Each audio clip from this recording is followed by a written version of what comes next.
कल तो त्रिभुज का लगभग लगभग मैंने आपको कराया था। त्रिभुज को मैंने बताया था। चतुर्भुज पर हम पहुंच चुके थे, क्वाड्रिलेटरल पर।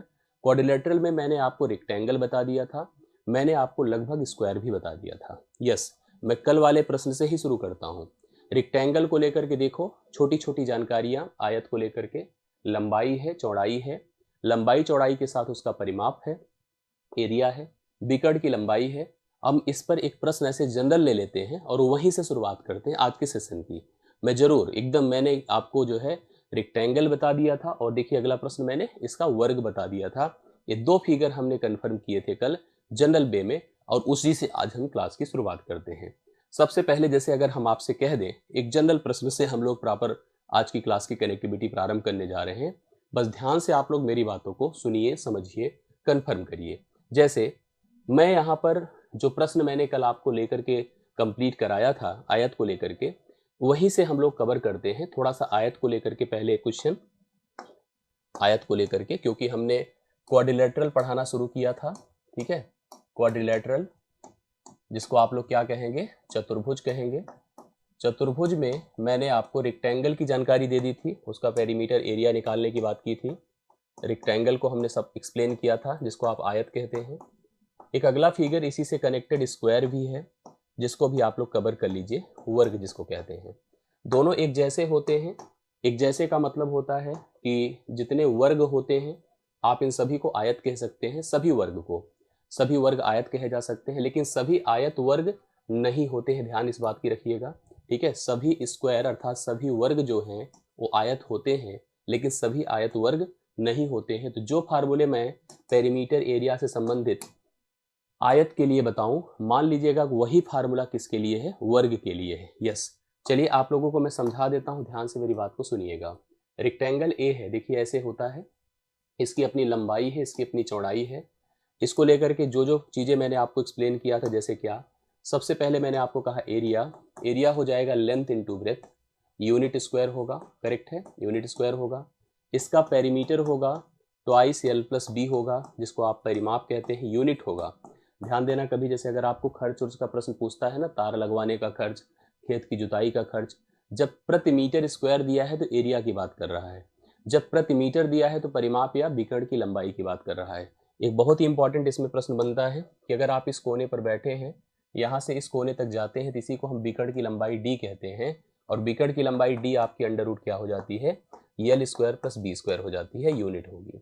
सेम टू सेम अगर हम लोग वर्ग के लिए चलते हैं, तो वर्ग में आपको पता है कि जो फिगर हम डेवलप करेंगे वो फिगर की सभी भुजाएं बराबर होती हैं, सभी की सभी। अगर सभी भुजाओं को हमने ए मान लिया, तो इसका जो एरिया होगा वो आपका ए स्क्वायर होगा, भुजा का स्क्वायर। इसका जो परिमाप होगा 4 इंटू ए होगा। इसका जो विकर्ण होगा वो अंडर रूट 2 इंटू ए होगा। इस तरह से इसके सारे कैलकुलेशन हम कर सकते हैं, रेक्टेंगल के कर सकते हैं। मैदान के चारों तरफ अगर हमें कोई रास्ता बनवाना है तो उसकी भी बात हम लोग करेंगे। आइए थोड़ा सा प्रश्नों पर चलते हैं, तो वहां से बहुत कुछ कंफर्म होगा।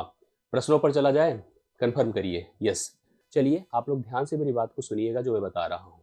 ये देखिए पहला प्रश्न मैं ले रहा हूँ आज के सेशन का, जो कि रेक्टेंगल से या स्क्वायर से रिलेटेड है। सभी लोग प्लीज ध्यान से देखिएगा और मेरे साथ इस प्रश्न का उत्तर जरूर करिएगा। एक आयताकार खेत है, एक आयताकार खेत है जिसकी एक भुजा 39 मीटर है, 39 मीटर है, और इसका जो विकर्ण है 89 मीटर है। खेत का क्षेत्रफल आपको बताना है, खेत का क्षेत्रफल हम लोग को बताना है। कौन कौन बता सकता है, प्लीज ध्यान से देखिएगा। कैसे किया जाएगा, एक आयताकार खेत है, ध्यान से देखना। आयताकार खेत है, खेत की जो लंबाई है अर्थात मान लो 39 है, इसको आप लंबाई कह दो। यहाँ पर जो विकर्ण है वो दिया है 39, ये आपको विकर्ण दिया है 39 मीटर, और आपको दूसरी भुजा अर्थात बी पता करनी है। बी क्यों पता करनी है, क्योंकि इसने हमसे इसका क्षेत्रफल पूछा है, एरिया। एरिया जो होता है एल इंटू बी होता है। अब आपको जैसे इसको कैलकुलेट करना है, जिसको मान लो डी है, विकर्ण की लंबाई है। बी आपसे पहले बिना बी कैलकुलेट किए आप एरिया को नहीं निकाल सकते हैं। करेक्ट, मैं कैसे निकाल सकता हूँ इसको ध्यान से देखिएगा। रूल होता है D is equal to D मतलब विकर्ण की लंबाई under root L square plus B square. अब अगर under root L square plus B square, अब अगर हमको जैसे डी का ही मान दिया है और एल का मान दिया है, अपने को बी का मान पता करना है, तो ध्यान दीजिएगा B is equal to under root D square minus L square होगा।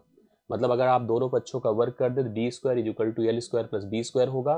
B square is equal to D square minus L square होगा, अर्थात बी बराबर L square minus B square का L D square minus L square का वर्गमूल होगा। मतलब नियमतः अगर आपको इसको बी फाइंड करना है तो बी इज इक्वल टू क्या होगा, अंडर रूट 39 का स्क्वायर माइनस 39 का स्क्वायर, और यहाँ पर ये कितना है 89 है, ये 39 नहीं है, ये आपका 89 है। 89 का स्क्वायर माइनस 39 का स्क्वायर, 89 का स्क्वायर माइनस 39 का स्क्वायर। अब आपको लग रहा हो कि चले हम क्या करें कि दोनों को वर्ग करके घटाएं फिर वर्गमूल निकालें, इस पर मत जाएं। तो आप में से जो बता सके प्लीज़ बताएं कि क्या करा जा सकता है, कैसे इसका वर्गमूल हम निकाल सकते हैं। दरअसल आपने एक फार्मूला पढ़ा होगा ए स्क्वायर माइनस बी स्क्वायर का। ए स्क्वायर माइनस बी स्क्वायर होता है ए प्लस बी इंटू ए माइनस बी। हालांकि मैंने इसके लिए आपको पाइथागोरियन ट्रिपलेट भी बताया है, ट्रिपलेट का भी मैंने एक पैटर्न आपको एक वीडियो दिया था, अगर उसको किसी ने किया होगा तो भी बता सकता है, बड़े आराम से इसकी वैल्यू आप क्लियर कर सकते हो, बहुत ही ओरल बता सकते हो। नहीं तो आप ए स्क्वायर प्लस बी स्क्वायर, ए स्क्वायर माइनस बी स्क्वायर से ए प्लस बी ए माइनस बी पर जा सकते हैं। रूट के अंदर आप एक बार जोड़ दें, अर्थात लिख दो 89 प्लस 39, और एक बार घटा दो 89 माइनस 39, घटा सकते हैं, कितना आ जाएगा बताइए, 9 9 18, 8 3 11, एक कितना हो जाएगा 12, 128, और इसमें से इसको घटा देंगे तो कितना हो जाएगा पता है, 50 हो जाएगा। अब आप अगर एक काम करो कि इसको लिख सकते हो क्या, इसको लिख सकते हो 128 को 64 गुणे 2 गुणे 50, तो 50 दूना 100 होता है, इसका वर्गमूल 10 आएगा, इसका 8 आएगा, 10 अट्ठे 80 हो जाएगा। कितना, अगर इसका हम सोल्यूशन कर डालें, इसका जो मान आएगा, देखो आपके पास b का मान कितना आ गया पता है, b का मान आ गया 64 गुणे 100, ये रूट के अंदर है। एक मैंने इसका एक रूल आपको बताया था ट्रिपलेट फाइंड करने का, अगर आप में से किसी को ट्रिपलेट का वह वीडियो आपको मिला होगा, इसी चैनल पर है, तो आप उसको देख सकते हैं कि ट्रिपलेट कैसे फ्रेम किया जाता है, बहुत आराम से मैंने उसको समझाया था। इसका वर्गमूल क्या होगा 8, इसका वर्गमूल होगा 10, इसका मान है 80, यह लेंथ जो चौड़ाई हो 80 हो गई। अब अगर 80 हो गई तो आपको एरिया फाइंड करना है, एरिया फाइंड करना है, क्या होता है, लंबाई गुणे चौड़ाई। अब लंबाई गुणे चौड़ाई में 39 गुणे अगर हमने 80 कर दिया तो 0 हो गया, 8 9 72 हो गया, कैरी 7, 8 3 24, 7 क्या होता है 3120 आया था। 3120 अगर सी ऑप्शन आपने लगाया तो एकदम परफेक्ट है, इस प्रश्न के लिए राइट है। यस, मुझे लग रहा है कि आपको कन्फर्म हो गया होगा। जिसको जिसको कन्फर्म है क्लियर बता दें। हमको बीकर्ण की लंबाई दिया था, हमको एक भुजा दिया था, क्षेत्रफल पूछ रहा था, वो तभी पॉसिबल था जी, वो तभी पॉसिबल था जब, कैसे पॉसिबल था बताइए, जब तक हम इस लेंथ को अर्थात दूसरी भुजा को ना निकाल दें। और निकाला कैसे, इस फार्मूले से निकाला, और पैटर्न पर पुट करके हमने दूसरी भुजा निकाल दी, और उसका हमने क्या कर दिया, इस पैटर्न पर रख करके हमने आंसर करा, तो उसकी वैल्यू आई और सी का मान हमारे पास इस प्रश्न का उत्तर बन गया। आई होप क्लियर हुआ, एक बार कंफर्म कर दे सभी लोग। 89 के रूट कैसे ले गए, अब आप देखो कैसे ले गए, भाई रूल तो आपने देखा ही है, डी स्क्वायर, भाई ये पाइथागोरस नियम से काम करता है। ये विकर्ण है ना, यहाँ पर 90 डिग्री का कोण होता है, इसका वर्ग देखो नियम ये होता है, देखो जो लिखा मैंने, डी का मान under root L square plus B square, यही तो फार्मूला मैंने लिखवाया है, और उसी हिसाब से हम लोगों ने इसको कवर किया है। एक प्रश्न मैंने याद होगा तो कल होमवर्क में दिया था, कितने लोगों का इस प्रश्न का उत्तर आया था, कन्फर्म करिए, कितने लोग को इस प्रश्न का उत्तर आप लोगों ने किया था, मुझे कन्फर्म करिए। एक आयताकार, देखो प्रश्न क्या है, एक आयताकार कमरे का क्षेत्रफल दिया है 60 मीटर स्क्वायर और उसका परिमाप दिया है 34 मीटर। आयताकार कमरे के विकर्ण की लंबाई एक वर्ग की भुजा के बराबर है, उस वर्ग का परिमाप मीटर में ज्ञात करें, ये हमसे पूछा गया है। अब जो जो इसको कर पाया हो कन्फर्म करके बताइए, जो जो कर पाया। कमरे को लेकर अगर हम बात करें, सबसे पहले अपने पास एक आयताकार कमरा है, ये आयताकार कमरा है जिसकी अपनी लंबाई होती है, जिसकी अपनी चौड़ाई होती है। इसका जो क्षेत्रफल है बोले कितना दिया है, क्षेत्रफल का नियम क्या होता है, L इंटू बी होता है, जो कि दिया है 60 मीटर स्क्वायर। और इसका जो परिमाप है, ध्यान दीजिएगा, परिमाप कितना दिया है 34। परिमाप क्या होता है, ट्वाइस L प्लस बी, ये होता है आपका परिमाप जो कि 34 दिया है। 2 से काट दे तो यह कितना हो जाएगा 17, अर्थात L प्लस बी लंबाई प्लस चौड़ाई कितना है बताएं 17। L इंटू बी आपको दिया है, L प्लस बी दिया है, दो चीज़ें दी हैं।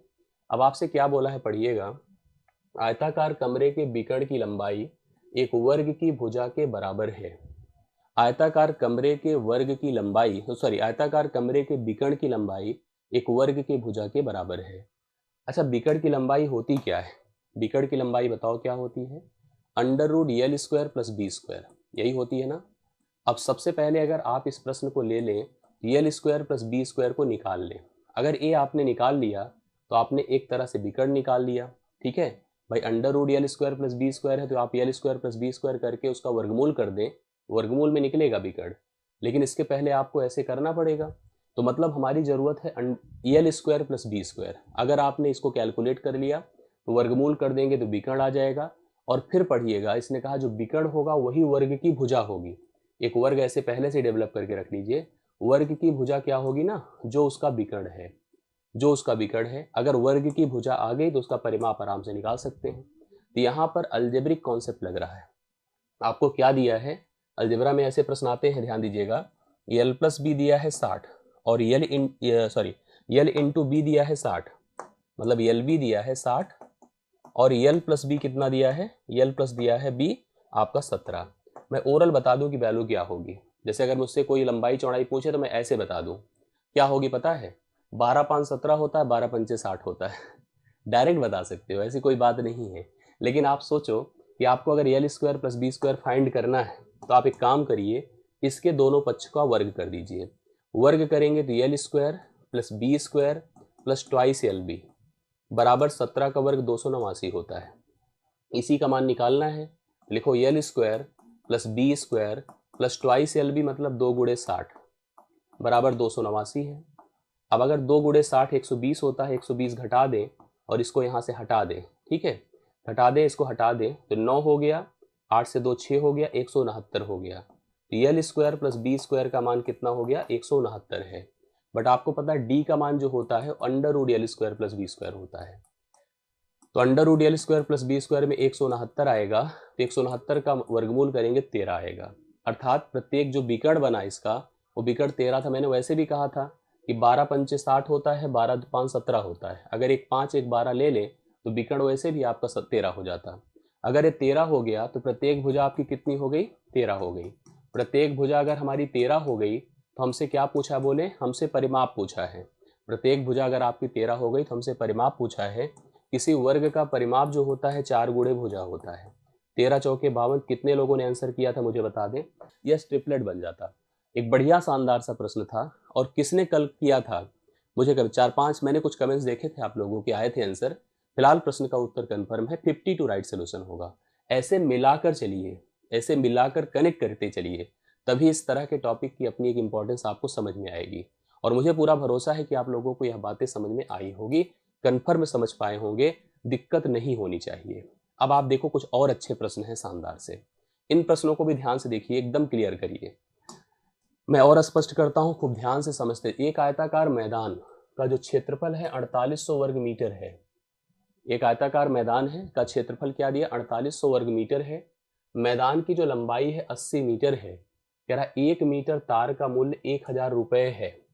तो मैदान के चारों ओर तार लगाने के लिए कितने रुपए खर्च होंगे। जैसे मान लो आपका घर है कोई, जी आपका कोई घर है या कोई खेत है, मान लो एक खेत है आपका, और खेत अपनी लंबाई उसकी है और उसकी चौड़ाई है। एक खेत है, आप चाहते हैं खेत के चारों तरफ कटीले तार लगवाना, क्योंकि जानवरों से आपकी फसल का नुकसान हो रहा है। तो आपने तार लगवाने का सोचा, प्लान किया, मार्केट में गए, बहुत महंगा तार मिलता है। देखो ये है, 1 मीटर का मूल्य कितना है, 1000 रुपए है। तो आपको पहले ये पता करना पड़ेगा कि हमको कितने मीटर, जैसे हम मार्केट में गए, हमने पूछा भैया हमको अपने खेत के चारों तरफ तार लगवाना है, तो हमको रेट बता दो, तार का भाव क्या है। वो कहेगा भैया 1 मीटर खरीदोगे तो 1000 रुपये लगेगा। हमने कहा यार हमने तो जोड़ा ही नहीं कितने मीटर की ज़रूरत पड़ेगी हमको। कहेगा जाओ पहले नाप के आओ। तो अगर आप गणित जानते हो, अगर वो किसान जो गया खरीदने, मान लो हम ही लोग किसान हैं, हम ही लोग खरीदने गए, तो हम पहला काम खरीदने अर्थात भाव लेने से पहले हम पता कर लें कि हमारे खेत की लंबाई कितनी है और खेत की चौड़ाई कितनी है। उस हिसाब से हमें खेत के चारों तरफ अगर तार लगवाना है तो हमें कुल कितने लेंथ तार की आवश्यकता पड़ेगी, ये हमको दिमाग पहले सेट करना है अपना। अब जब हम अपने खेत के बारे में पता किए तो हमको पता चला कि हमारे खेत का क्षेत्रफल तो हमारा दिया है यल इंटू बी पता चला 4800 है। कितना है, 4800 है। और मैदान की जो लंबाई है वो 80 है, लंबाई 80 दिया है। तो आप यहाँ से सबसे पहले पूरा परिमाप निकालने के लिए चौड़ाई की जरूरत पड़ेगी। चौड़ाई क्या हो जाएगी, 4800 मतलब एरिया डिवाइड बाई 80 कर दें। 8 छंगे 48 होता है, 60 हो गया। तो चौड़ाई कितनी होगी बताएं, 60 हो गई। तो लंबाई 80 हो गई, चौड़ाई 60 हो गई। अब क्योंकि तार खरीदना है तो चारों तरफ हमको लेंथ लेनी पड़ेगी, अर्थात आपको परिमाप लेनी है, परिमाप पता करना है।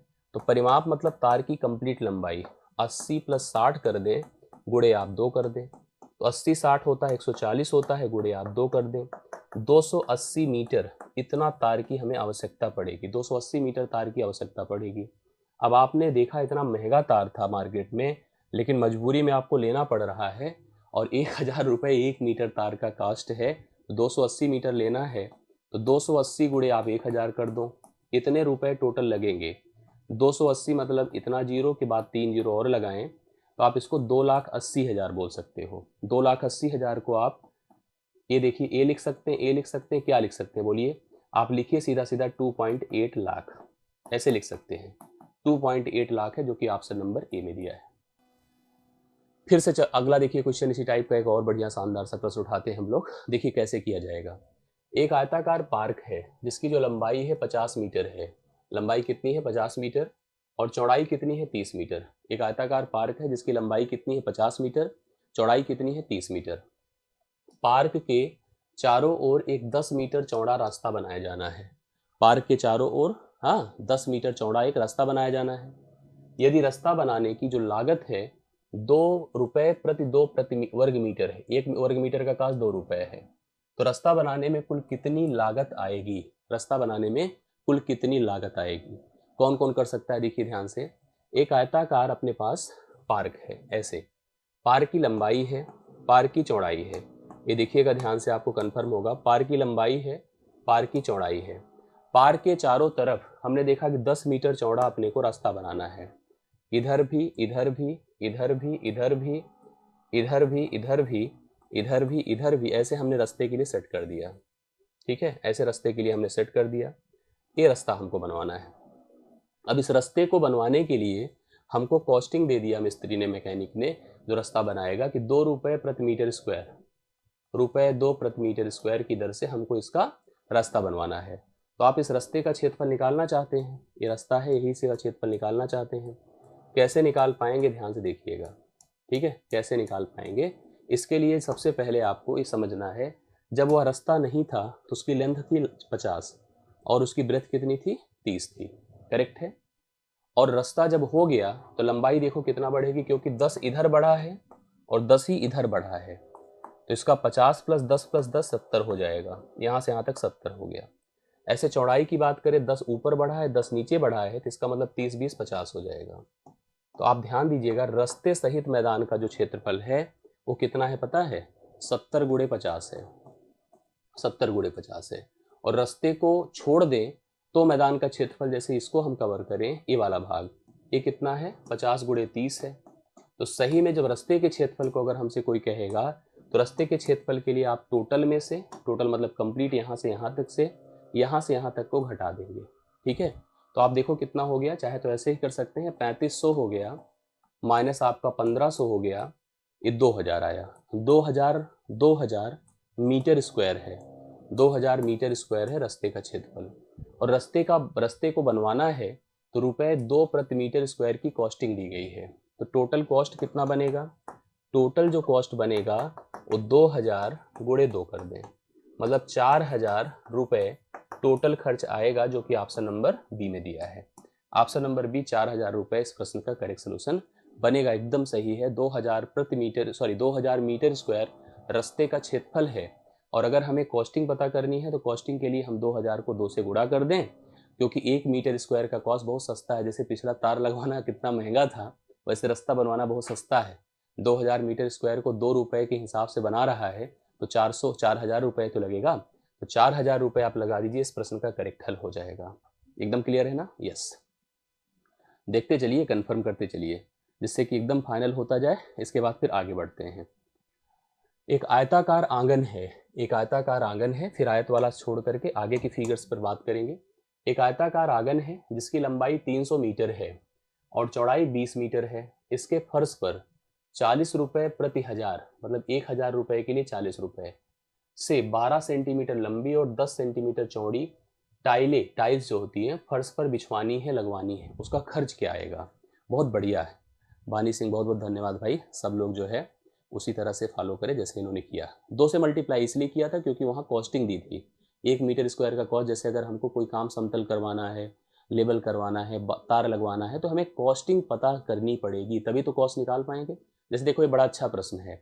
मैं सही बताऊं, अगर जिसने इसको अपने मन से कर लिया तो मान लो कि आपको काफ़ी हद तक एक कॉन्सेप्ट समझ में आ गया। जो आयत का आप लोग पढ़ रहे हैं, वर्ग का पढ़ रहे हैं, 2D का पढ़ रहे हैं, ये काफ़ी हद तक आपको क्लियर हो जाएगा। चलिए मैं आपको समझाता हूँ इस प्रश्न को। देखिएगा, एक आयताकार आंगन है। ऐसे आंगन है भैया, देखो ध्यान से। आंगन का जो लेंथ है वो 300 मीटर है और जो उसकी चौड़ाई है 20 मीटर है। ये आंगन है। अब इस आंगन में क्या करना है, इसके फर्श पर, ये पूरा सरफेस इसका फर्श है, इस फर्श पर हमें टाइल्स लगवानी है। और टाइल्स हमने मार्केट से पता किया तो उसने कहा सर टाइल्स जो है अपने यहाँ जो मिलती है वो 12 सेंटीमीटर लंबी होती है और 10 सेंटीमीटर चौड़ी होती है। तो हमने कहा अच्छा हमको टाइल्स खरीदनी है, तो बोलो कितना पैसा लगेगा। उसने कहा सर हमारे यहाँ एक टाइल, हमने कहा एक टाइल का भाव बताओ। उसने कहा एक टाइल का नहीं बताएंगे। हमने कहा 1000 टाइल्स का भाव जो है वो अपने यहाँ 40 रुपये है। हालांकि सस्ती ही है, लिखा है ना प्रति हजार, मतलब 1000 टाइल्स का भाव 40 रुपये है। मतलब उसने कहा 40 रुपये में 1000 टाइल्स आपको मिल जाएगी। इतना सस्ता है। सस्ता ही तो हुआ। 40 रुपये में 40 रुपये प्रति हजार बोला है। 40 रुपये प्रति हजार का मतलब सोच लो कि 1000 टाइल्स के लिए केवल 40 रुपये आपको देने हैं। तो अगर आपको ये पता करना हो कि एक टाइल का भाव क्या है ना, एक टाइल का भाव आराम से बता सकते हैं, 40/1000 कर दो, 40/1000 रुपये। अभी रहने दीजिएगा इसको, फिलहाल इतना ही रखिए। जो मैंने किया है, मैंने कहा 40 रुपये प्रति टाइल, अर्थात 1000 टाइल, 1000 टाइल का भाव 40 रुपये है, एक टाइल का भाव 40/1000 रुपये है। तो आप पता तो करो आपको टाइल्स कितनी आवश्यकता है। पहले अगर जैसे मान लो मैं एक प्रश्न यहीं पर ऐसे ही दे देता कि बताओ इस फर्श को पूरा टाइल्स लगवाने के लिए इस मेजरमेंट में, इस शेप में कितना, 12 मीटर लंबा और 10 सेंटीमीटर चौड़े, कितनी टाइल्स की आवश्यकता होगी, कितने टाइल्स की आवश्यकता होगी बताओ।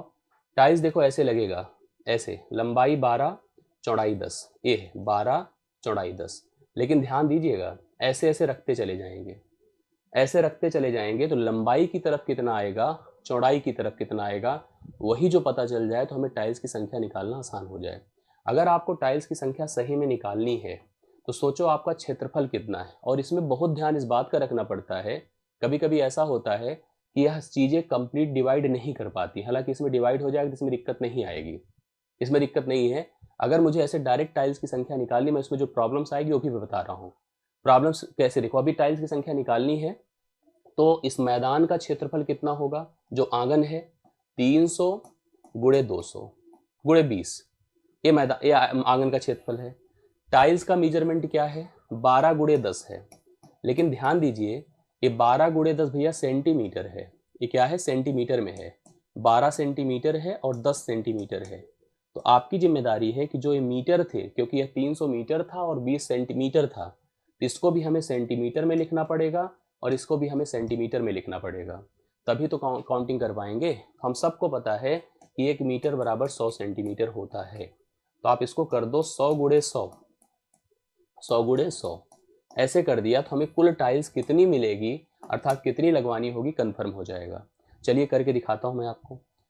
12 दूना 24 होता है, 12 पंचे 60 होता है, 10 दूना कहीं से भी काट दो, 10 दूना 20 होता है। अब आपके पास उधर 50 है, 50 के बाद देखो 2 जीरो फिर 2 जीरो। इतनी टाइल्स हमें खरीदनी पड़ेगी, इतनी टाइल्स, सोचिए इतनी टाइल्स, कितनी टाइल्स से काउंट कर लीजिए। अगर मान लीजिए मैं आपसे पूछता कितनी टाइल्स लगेगी तो आप कहते सर 5 लाख, इकाई दहाई सैकड़ा हजार दर्जन लाख, 5 लाख टाइल्स लेनी पड़ेगी। बड़ा यार ज़्यादा लेना पड़ रहा है।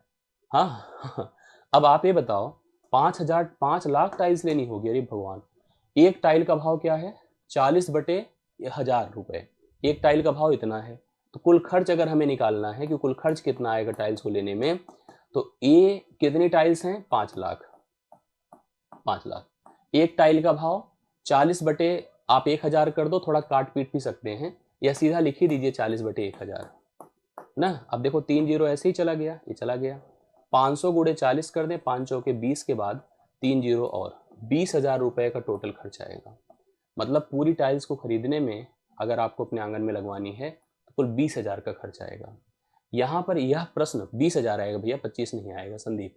यहाँ पर यह प्रश्न ये भी हो सकता था कि कुल कितनी टाइल्स लगेगी, ठीक है, कुल कितनी टाइल्स लगती, 5 लाख टाइल्स लगती। ये देखो, अगर आपसे ये प्रश्न पूछा तो कितनी टाइल्स लगती इसको कराने में, पूरा आंगन को टाइल्स लगवाने में, 5 लाख टाइल।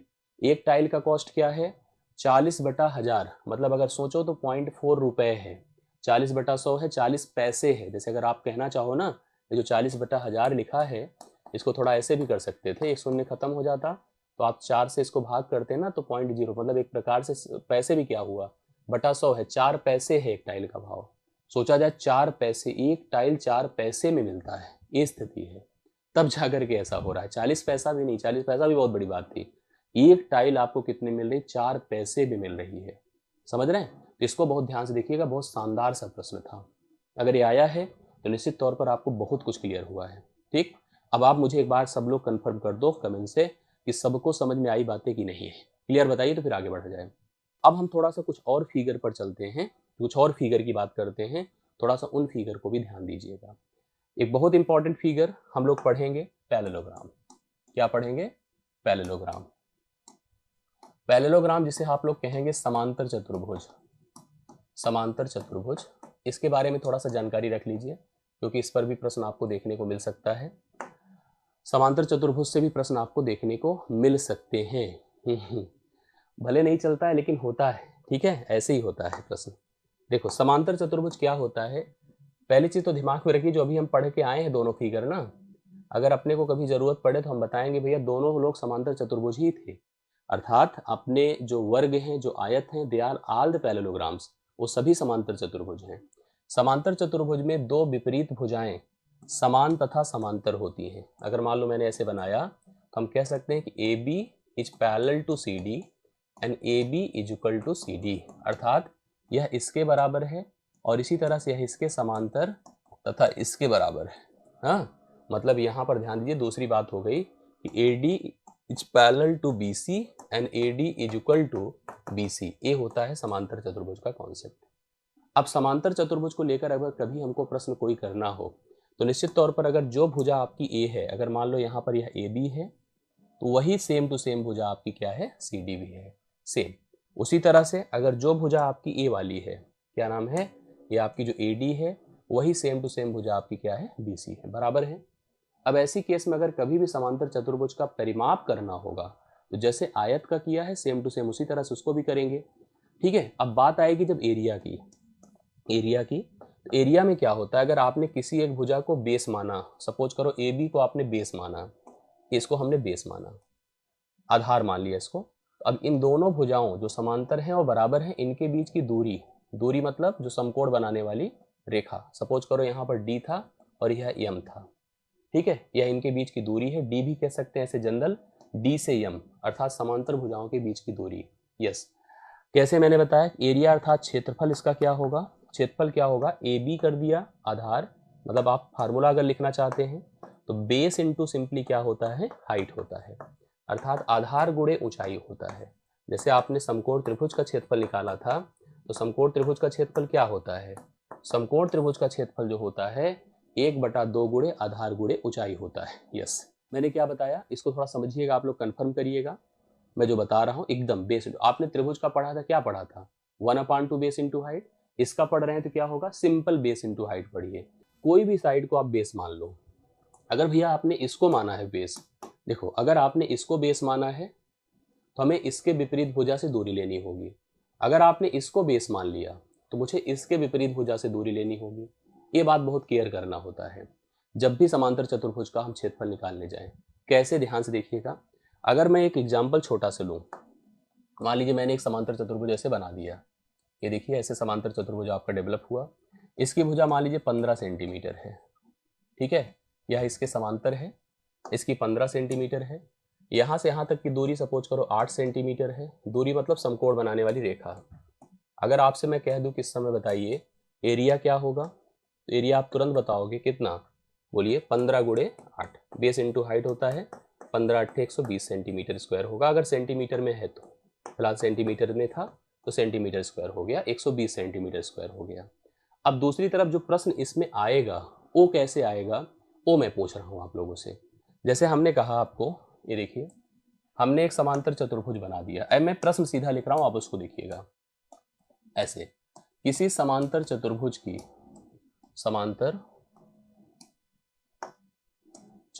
की दो संलग्न भुजाएं, संलग्न मतलब साथ में जुड़ी हुई, संलग्न भुजाएं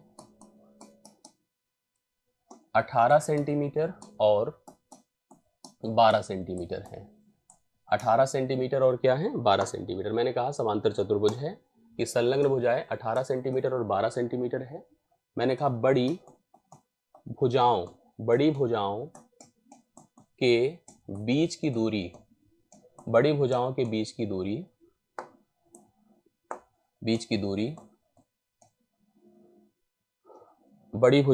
की दूरी मान लीजिए मैंने 8 सेंटीमीटर है। छोटी भुजाओं के बीच की दूरी याद करो, छोटी भुजाओं के बीच की दूरी क्या होगी, ये प्रश्न है। समांतर चतुर्भुज की दो संलग्न भुजाएं, एक 18 है, दूसरी कितनी है, 12 है। बड़ी भुजाओं के बीच की दूरी 8 सेंटीमीटर है। छोटी भुजाओं के बीच की दूरी आपको बतानी है। कौन कौन बता सकता है देखिएगा। जैसे अगर हमने कहा कि समांतर चतुर्भुज है, ये देखिए समांतर चतुर्भुज हमने ऐसे बना दिया, ऐसे बना दिया। अब ये देखिए समांतर चतुर्भुज आपका ABCD है, करेक्ट है। यह इसके समांतर है और यह क्या है, इसके समांतर है, ठीक है। अब ध्यान से देखिएगा, अगर समांतर चतुर्भुज की संलग्न एक भुजा 18 है, दूसरी कितनी है, 12 है। प्रश्न देखिए बहुत शानदार सा है। आपने कहा कि जो बड़ी भुजाएं हैं, बड़ी भुजा यह है और यह है, इसके जो है बीच की दूरी कितनी है, 8 है। ये है 8, यहाँ से यहाँ तक का इसका लंब मान लो हमने DM कर दिया। छोटी भुजाओं के बीच की दूरी, छोटी भुजा 18 और 12 की तुलना अगर किया जाए तो 12 छोटा है, ठीक है, 12 छोटा है। यहाँ से यहाँ तक की दूरी अगर सपोज करो हमने ले लिया, x ले लिया और यह n है सपोज करिए। तो आपको कैसे करना है ध्यान दीजिएगा भाई। सूत्र हमने फार्मूला पढ़ा कैसे, अगर हम इसको बेस लेंगे, इसको बेस लीजिए तो यह दूरी लेनी होगी, अर्थात 18 गुणे 8 कर दो, एरिया हो गया बेस इंटू हाइट। अगर आप इसको बेस लेंगे तो आपको यह दूरी लेनी होगी, तो आप लिख दो 12 गुणे x, और दूरी ही है। दूरी मतलब समकल, मैंने आपको बताया था दूरी वह रेखा होती है जो उस बिंदु से उस सतह पर समकोण बनाती है। अगर इन दोनों भुजाओं के बीच की दूरी निकालनी है तो एक ऐसी रेखा जो दोनों पर जाकर, मतलब यहाँ से निकले और वहां पर जाकर समकोण बनाए, या यहाँ से निकले वहां पर जाकर समकोण बनाए, बात एक ही होती है। अब देखो 6 दूना 12 होता है, 6 त्रिक 18 होता है, 2 चौके 8, 4 तियां 12 सेंटीमीटर हो जाएगा छोटी भुजाओं के बीच की दूरी। अर्थात अगर यह मान 8 था, यह मान आपका 12 आया है, ये x का मान। ये ऐसे प्रश्न आपसे पूछ सकता है जी। आई होप आपको क्लियर हुआ होगा। जनरल देखो समांतर चतुर्भुज से प्रश्न ऐसे ही कुछ लगभग बनेगा, और आशा करता हूं अगर ऐसे बनेगा तो आप में से प्रत्येक लोग इस तरह के प्रश्नों को हल भी कर लेंगे कि नहीं मुझे कंफर्म बता दें, एकदम कर लीजिएगा। एक दूसरा फिगर भी आपसे पूछा जा सकता है जिसे हम कहेंगे रोम्बस, जिसे आप लोग कहेंगे समचतुर्भुज। जैसे आयत पढ़ा था, आयत के बाद वर्ग पढ़ा था, उसी तरह से पैरेललोग्राम पढ़ रहे हैं, पैरेललोग्राम के बाद हम रोम्बस पढ़ रहे हैं। बहुत ध्यान से इसको पढ़ लीजिएगा। क्या एक रोम्बस उसी टाइप से बनेगा, होता तो पैरेललोग्राम ये भी, मतलब ये भी समांतर चतुर्भुज ही होता है, बट इसमें क्या होती है, उसमें क्या होता था, उसमें केवल विपरीत भुजाओं के बराबर होने की गारंटी होती थी। इसमें ऐसा नहीं होता है, इसमें सभी भुजाओं के बराबर होने की गारंटी होती है। विपरीत भुजाएं समांतर होती हैं बट सभी भुजाएं बराबर होती हैं। यहां पर देखिएगा ध्यान से, इस फिगर को हम रोम्बस कहते हैं, समचतुर्भुज कहते हैं।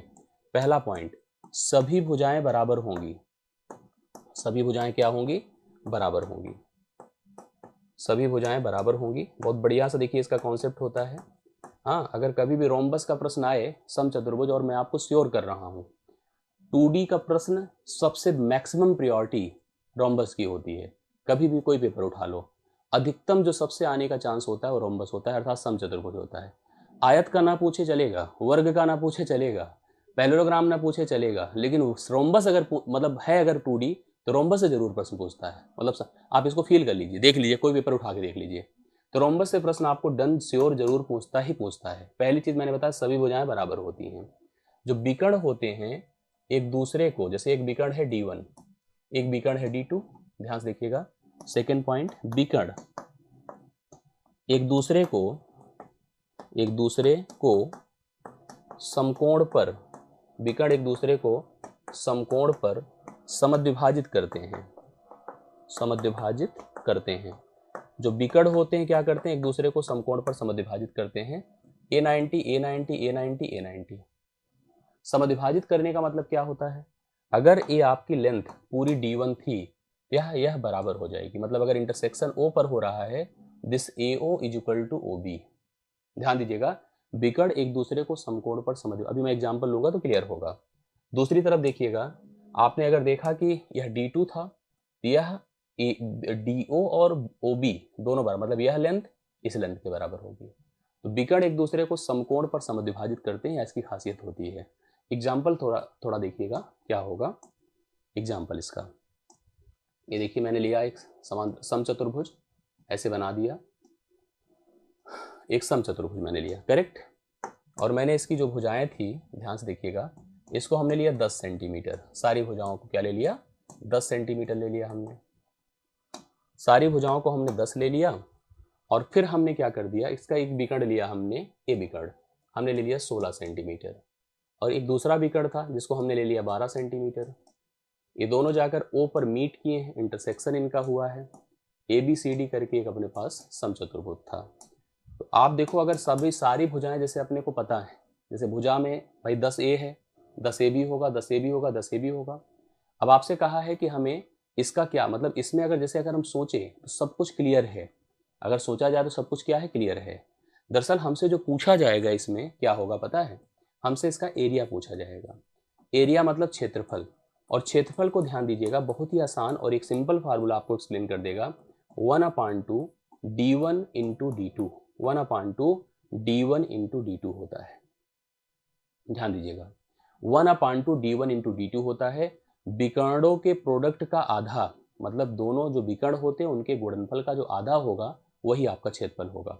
जैसे अगर आपको विकर्ण 16 और 12 दिया है तो आपको एरिया करना है 1/2 गुणे 12 गुणे 16 होगा, करेक्ट है। विकर्णों के प्रोडक्ट का आधा ही क्या होता है, एरिया होता है। 2 से भाग करें 6 हुआ, 16 छक्के 96 हुआ, 96 सेंटीमीटर स्क्वायर क्या हो जाएगा बताएं, क्षेत्रफल हो जाएगा। तो आपसे पूछा जा सकता है, इसलिए इसको ध्यान दीजिएगा। और जो प्रश्न आएगा वो कैसे आएगा मैं आपको कंफर्म करता हूँ। आइए प्रश्न पर चलते हैं, और मुझे पूरा भरोसा है कि कॉन्सेप्ट तो एटलीस्ट आपको समझ में आ ही गया होगा। एक बार कंफर्म करें सभी लोग, आ गया कि नहीं आ गया। कुछ जनरल नहीं है, कुछ बहुत बेसिक, ऐसा टफ नहीं है, सिंपल सा कॉन्सेप्ट है। 1/2 गुणे भाई विकर्णों के, भाई बहुत कुछ हम ज्योमेट्री में पढ़ते हैं। मेंसुरेशन में अगर मैं बहुत ज्योमेट्री लाऊंगा ना तो आप ना मेंसुरेशन के रह पाओगे ना ज्योमेट्री के, इसलिए हम जितना आवश्यक है उतनी बातें बता दे रहे हैं। बहुत ज़्यादा इसकी नीड नहीं कि आप इसको लेकर के बहुत ज़्यादा इधर उधर करो, नहीं। चलिए आप थोड़ा समझो जो प्रश्न आएगा वो कैसा होगा। ये देखिए, अब देखिए जैसे एक प्रश्न है, एक समचतुर्भुज की भुजा और एक विकर्ण क्रमशः 25 और 40 मीटर है। समचतुर्भुज की एक भुजा दिया है और एक विकर्ण दिया है, इसका हमको क्या पता करना है, क्षेत्रफल पता करना है। कौन कौन इसको बता सकता है बताइए। ये मैंने देखिए समचतुर्भुज बना दिया, ये समचतुर्भुज बना दिया। क्या क्या इसमें जानकारी है, एक भुजा, भुजा कितनी है 25, और एक विकर्ण कितना है 40। ये विकर्ण आपको 40 दिया है, ठीक है। और आपसे कहा है कि इसका क्षेत्रफल बताओ। मैंने अभी अभी आपको बताया कि एरिया जो होगा 1/2 D1 इंटू D2 होगा। D1 इंटू क्या होगा, D2 होगा। अब आप बताइए कितना आंसर हो जाएगा। भाई यहाँ पर यह 40 है, आपको पता है कि दूसरा विकर्ण अपने को नहीं पता है, दूसरा विकर्ण अपने को नहीं पता है। आप पता है ना, ये 40 है ना, तो इतना भाग 20 होगा और इतना भाग भी 20 होगा। और यहाँ पाइथागोरियन ट्रिपलेट लगेगा, पाइथागोरियन ट्रिपलेट लगेगा। इससे क्या फायदा होगा कि हम इस विकर्ण की लेंथ भी आराम से निकाल देंगे। कैसे बताइए, AOB एक समकोण त्रिभुज है, और अगर समकोण त्रिभुज में अभी अभी हम लोग थोड़ी देर पहले भी डिस्कशन किया था, हमारे पास ये जो लेंथ है क्या है बताएं, एक कर्ण है, हाइपोटेन्यूज है, और ये 90 की क्योंकि सामने है। मुझे अगर इस OB को फाइंड करना है, OB का मतलब अंडर रूट, देखो क्या हो जाएगा 25 का वर्ग माइनस 20 का वर्ग। अब आपको लग रहा होगा कि सर इसकी जरूरत क्या है, बिल्कुल सही बात है, क्योंकि हम जानते हैं 5 4 3 पाइथागोरियन ट्रिपलेट जनरेट करता है। 5 से भाग करिए, देखो 5 हो जाएगा, 5 से भाग करिए 4 हो जाएगा। तो अब इसको अगर हम 5 4 सोचे तो यह 3 होगा, फिर 5 से गुणा कर दे 15 आ जाएगा। भाई अगर इसकी लेंथ ही निकालनी है तो यह तो कन्फर्म हो गई 15 है। अब आपको सर कहाँ सोच ले रहे हैं, बिल्कुल सोच लूंगा, क्यों नहीं। मैंने कहा ना 5 से भाग करो 4 होगा, 5 से भाग करो 5 होगा, 5 4 के साथ 3 बनता है, 5 से गुणा कर दो 15 हो गया। और नहीं होता है तो ये तो है ही है, कैसे 625 होता है और 400 होता है, 225 हुआ, 225 से आप इसको 15 बनाएंगे। ये विकर्ण का आधा भाग 15 है। विकर्ण अगर मैं आपसे पूछता यह विकर्ण अगर इतना आधा भाग 15 है तो ये भी 15 होगा, अर्थात यह विकर्ण पूरा का पूरा 30 होगा। 30 होगा कि नहीं होगा? यस होगा। अब एक विकर्ण 40 है, दूसरा विकर्ण क्या है 30 है। एरिया क्या होता है 1/2 गुणे d1, d1 मतलब अपना कितना है 40, d2 अभी अभी आया 30, 2 से कटेगा 20, 20 तिया 60, 600 आएगा। 600 सेंटीमीटर या मीटर स्क्वायर आपका क्षेत्रफल होगा इसका, 600 सेंटीमीटर, 600 सेंटीमीटर जो भी दिया है, मीटर दिया है सेंटीमीटर, मीटर स्क्वायर, तो इसका सही एरिया हो जाएगा। बिल्कुल सही उत्तर आप लोग देख लिए हैं, 10वें का 600 मीटर स्क्वायर आ रहा है, करेक्ट आंसर हो जाएगा। आ रही बातें समझ में? आएगी, बिल्कुल आएगी, एकदम तय करिए, कंफर्म करिए, कोई डाउट हो तो बताइए। हाँ, अब देखो जैसे इसका पूछा है नेक्स्ट क्वेश्चन, अब आप लोग थोड़ा कंफर्म करिए। किसी समचतुर्भुज रोम्बस का जो परिमाप है 148 सेंटीमीटर है, परिमाप दिया है, ठीक है। अब फिर हाँ क्वेश्चन नहीं पढ़ पाया था, अभी पढ़ो। एक समचतुर्भुज का परिमाप 148 सेंटीमीटर था और इसका एक विकर्ण 24 सेंटीमीटर है। समचतुर्भुज का क्षेत्रफल हमको बताना है, क्षेत्रफल बताना है, कैसे हो पाएगा बताइए। एक समचतुर्भुज है, ध्यान दीजिएगा, बहुत क्लियर करिए आप सभी लोग। समचतुर्भुज है, क्या दिया है परिमाप, ध्यान दीजिए, समचतुर्भुज की सभी भुजाएं क्या होती हैं बराबर होती हैं। तो जो वर्ग का परिमाप होता है वही समचतुर्भुज का परिमाप होगा। अगर परिमाप वहां दिया है तो हम समझ गए कि 4a दिया है और परिमाप का मान कितना होता है 148, बराबर 4a कर दें, 4 से डिवाइड कर दें, 4 से डिवाइड करेंगे तो कितना होगा 4 तिया 12, हाँ 4 सते 28, a का मान 37 हो गया। मतलब एक प्रकार से आप ऐसे एक थोड़ा आसान लिख दे, दिख नहीं रहा होगा आप लोग को, 4a = 148 है और a बराबर 4 तिया 12, 4 सते 28, a बराबर 37 है, a बराबर क्या है 37 है। सारी भुजाएं 37 हैं, सारी भुजाएं क्या हैं 37 हैं। अब आगे पढ़ो, इसका एक विकर्ण हमको दिया है, एक विकर्ण आपको 24 दिया है। अगर एक विकर्ण 24 है, दूसरा विकर्ण हमको बताना है। दूसरा विकर्ण बताना नहीं है, बेसिकली हमको एरिया फाइंड करना है, जो 1/2 d1 × d2 होता है। अब अपने को d1 तो पता है 24, मतलब 1/2 गुणे हम 24 लिख सकते हैं। d2 जो लाना है ये कहाँ से आएगा, यहीं से आएगा। कौन कौन कर पाएगा भाई बताओ। ये आपको 37 दिया है और ये अगर 24 है तो ये पक्का 12 होगा, ये भी 12 होगा। अब ए लेंथ हमको फाइंड करना है समकोण त्रिभुज के हिसाब से, पाइथागोरियन ट्रिपलेट का उपयोग करते हुए। अगर ये कन्फर्म हो गया तो अपने को सब क्लियर है, डबल कर देंगे, दूसरा भी विकर्ण आ जाएगा। लीजिए आइए करिए, कैसे करेंगे पाइथागोरस के नियम से।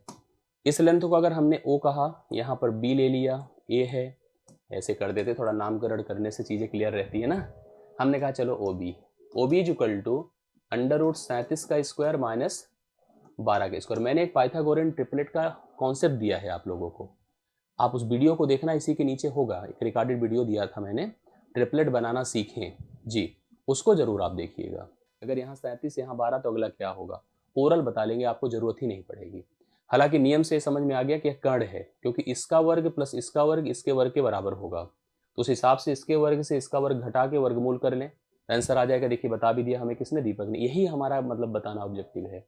अगर ये कन्फर्म में दिक्कत नहीं है, अब जैसे इसमें भी बहुत दिक्कत नहीं होती है, आपको 37 का वर्ग अगर नहीं भी याद है तो एक बार 37 से 12 को, जैसे नियम ये होता है ना a² - b², a + b होता है और a - b होता है।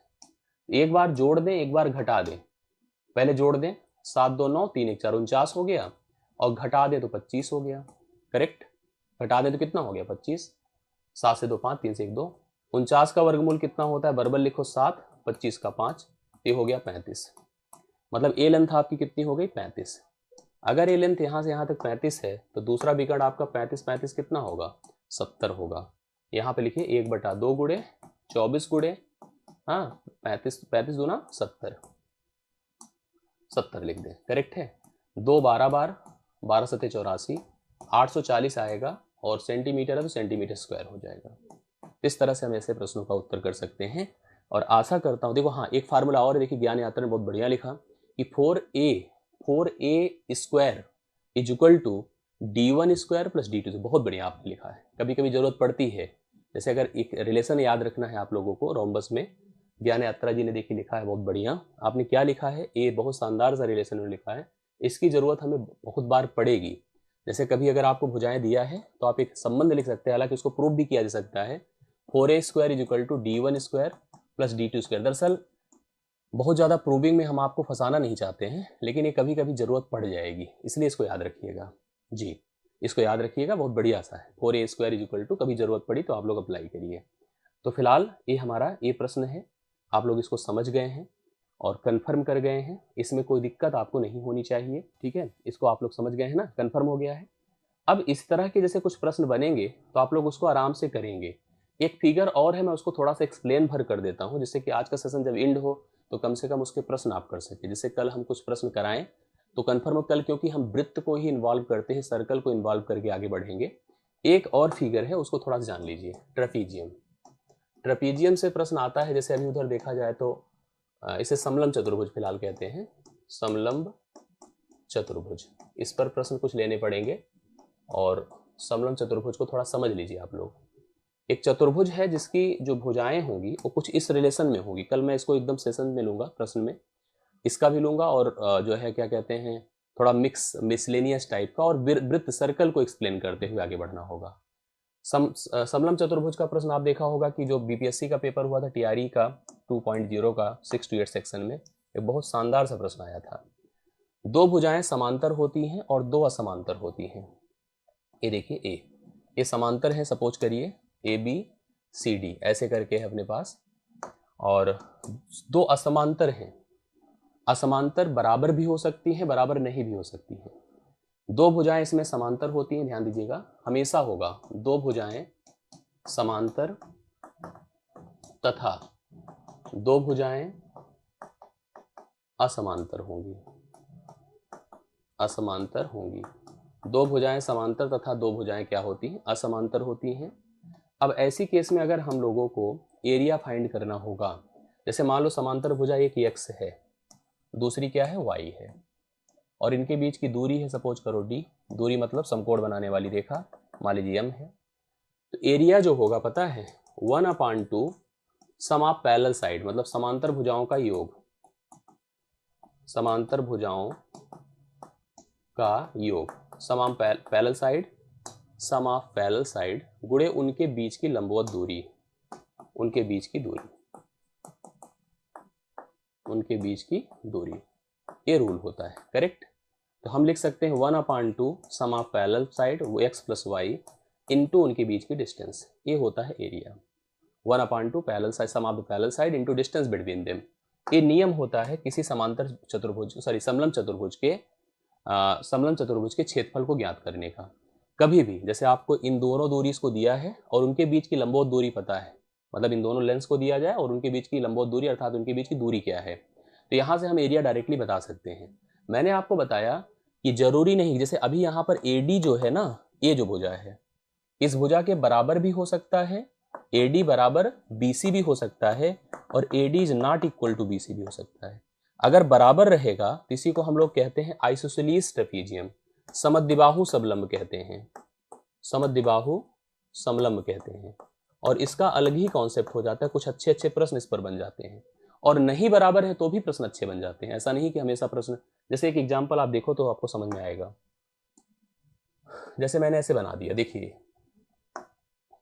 ये बना दिया, अगर मान लीजिए यहां पर आपको दिया है 15 और ये दिया है 12, इनके बीच की दूरी 8 दिया है लंबवत, तो आपसे अगर कहा जाए कि इसका एरिया क्या होगा, इसका एरिया जो होगा 1/2, ये समांतर भुजा है, 15 + 12 × 8, ये इसका क्षेत्रफल होगा, ठीक है। 2 चौके कितना कर दो 8, 15 12 कितना होता है 27, 27 × 4, 4 7 28 होता है, 4 दूना 8 2 10, 108 सेंटीमीटर स्क्वायर हो जाएगा अगर सेंटीमीटर में है तो, ठीक है। इस तरह से अगर हमको यहाँ पर समलंब चतुर्भुज दिया जाएगा तो समांतर भुजाओं का योग गुणे उनके बीच की दूरी का आधा, यही एरिया का नियम होता है। एक यहाँ कॉन्सेप्ट आपको जानना बहुत ही जरूरी है, और वह यह है, ध्यान से देखिएगा, कि अगर अपने पास एक समलंब चतुर्भुज है, एक समलंब चतुर्भुज है, ए अगर इसके समांतर है तो आपको ध्यान देना है कि जो दूरी होती है यह लेंथ इसके लेंथ के बराबर भी हो सकती है। मतलब ऐसी स्थिति भी आपके सामने आएगी। अगर बराबर है तो ध्यान दीजिएगा कुछ बातें। इसको पहली चीज, इस फिगर को क्या कहेंगे? Isosceles, isosceles trapezium, isosceles trapezium अर्थात समद्विबाहु समलंब चतुर्भुज। प्रश्न बनेंगे ठीक ठाक, आप ध्यान दीजिएगा, समलंब पर अच्छा प्रश्न बन जाता है। ठीक है, समलंब पर ठीक ठाक प्रश्न बनेगा। ऐसी केस में अगर हम यहां से एक लेंथ ड्रॉप करें, मान लो यम है, और यहां से भी एक लेंथ ड्रॉप करें, मान लीजिए यह एन है, तो ध्यान देना कि भैया ए लेंथ ना इस लेंथ के बराबर होगी। मतलब यहां से यहां तक जो एम होगा is equal to N B होगा। और दूसरी बात आपको ये भी ध्यान देना है कि ये जो लेंथ हो, ये लेंथ एक आयत बन जाएगा, रेक्टेंगल। ये क्या बन जाएगा? एक आयत बन जाएगा। अर्थात यह लेंथ बराबर ही हो जाएगा। अगर मान लो पूरी लेंथ सपोज करो यह 20 था यहां से यहां तक, और ये मान लीजिए 14 था, ठीक है, या 16 था सपोज करिए, ये क्या था? 16 था। यह लेंथ अब 16 ही रह जाएगा यहां से यहां तक, और 20 से 16 निकला तो 4 होता है, 4 का ए भाग 2 हो जाएगा, ए भी भाग 2 हो जाएगा।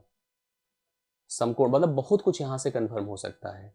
और एक प्रश्न बहुत बढ़िया सा जो आपके टीआरई बीपीएससी के एग्जाम में अगर देखा होगा आपने, आया हुआ था, वो आइसोसेलिस नहीं था, ऐसे था, ऐसे बना हुआ था।